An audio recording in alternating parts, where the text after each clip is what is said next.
আসসালামু আলাইকুম। আলহামদুলিল্লাহ প্রথমবারের মতো আমাদের ইনকিউবেটর মেশিন থেকে বাচ্চা পেলাম। যদিও প্রথমবারের মতো আমি তেমন একটা ভালো ফলাফল পাইনি, তারপরেও আলহামদুলিল্লাহ। তো আমি এখান থেকে কতগুলো ডিম থেকে কতগুলো বাচ্চা পেলাম সেটাও জানানোর চেষ্টা করব ইনশাআল্লাহ। গত রাত থেকে আমাদের বাচ্চা ফোটা শুরু করেছে, আর এই বাচ্চাগুলোকে ব্রুডিং এ রাখার জন্য কিছু কাজ করে রেখেছিলাম। তো আজকে সেই কাজগুলো সম্পূর্ণ করে নিব। সেই জন্য আমরা যেটা করেছি, নিচে একটা ছালা দিয়েছি। ছালা দেওয়ার কারণ হচ্ছে যেহেতু আমাদের মেঝেটা করা নেই, সেহেতু এখানে ছালাটা দিতে হয়েছে আমাদের। এরপরে কাঠের গুঁড়োগুলো রয়েছে, সেই কাঠের গুঁড়োগুলো আমরা দিয়ে দেব তার ভিতরে। আর এই কাঠের গুঁড়োগুলো ভালোভাবে শুকাতে হবে, যাতে করে এই কাঠের গুঁড়োগুলো ভিজা না হয়ে থাকে, এতে করে পাখির সমস্যা হতে পারে। এরপরে আমরা গুঁড়োগুলো দেওয়ার পরবর্তী সময়ে আমরা উপরে পেপার দিয়ে দিলাম। পেপার দেওয়ার পরবর্তী সময়ে যেটা করব, এর উপরে আবার চটের ছালা দিয়ে দেব। এতে করে যে বাচ্চাগুলো আমি এখানে রাখবো, এই বাচ্চাগুলো খুব সুন্দরভাবে এখানে হাঁটা চলা করতে পারবে। এই সকল কাজগুলো করার পরবর্তী সময়ে আমার পাশের গ্রামের এক ভাই আমাকে বলে রেখেছিল সে 0 বাচ্চা নিবে। তো মূলত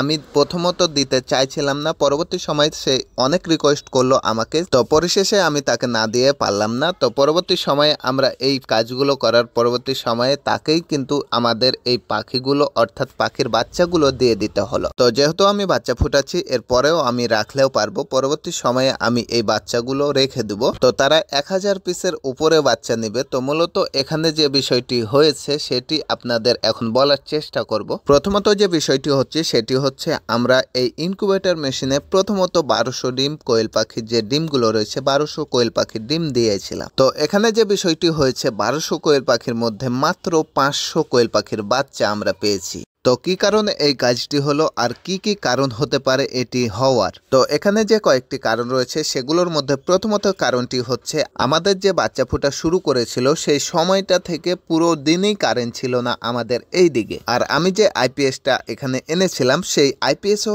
তেমন একটা চার্জ না থাকার কারণে সেই আইপিএস এর চার্জ শেষ হয়ে গিয়েছিল। তো এতে করে আমাদের এখানে কিছু পরিমাণের ডিম থেকে বাচ্চা না ফোটার কারণ। আর আরেকটি বিষয় আমরা যেটা বুঝতে পারলাম সেটি হচ্ছে, আমরা যেহেতু প্রথম যে কোয়েল পাখিগুলো আমাদের যে ডিমগুলো সংগ্রহ করেছি যে কোয়েল পাখিগুলো থেকে, সেই কোয়েল পাখিগুলো প্রথমবারের মতো ডিম দিচ্ছিল। আর যেহেতু এই পাখিগুলো প্রথম ডিম দেওয়া শুরু করেছে, আর এই ডিমগুলো আমি প্রথমত আমার ইনকিউবেটর মেশিনে বসিয়েছিলাম, সেহেতু এই ডিমগুলো বেশিরভাগই বাওয়া ডিম হয়েছে, অর্থাৎ সেগুলো বীজ ডিম হয় নাই। তো যাই হোক, পরবর্তী ডিম থেকে আমরা কি পরিমাণ বাচ্চা পাবো সেখান থেকেই বুঝতে পারবো এখানে ডিমের সমস্যা না অন্য কিছুরই সমস্যা, সেটাই আপনাদের পরবর্তী ভিডিওতে আপনাদের জানানোর চেষ্টা করব ইনশাআল্লাহ। তো আমাদের এই বাচ্চা 500 পিস বাচ্চা আমরা দিয়ে দিলাম তাদেরকে। তো পরিশেষে একটাই কথা মেনে নিতে হবে, সেটা হচ্ছে দুঃখের পরেই সুখ আসে।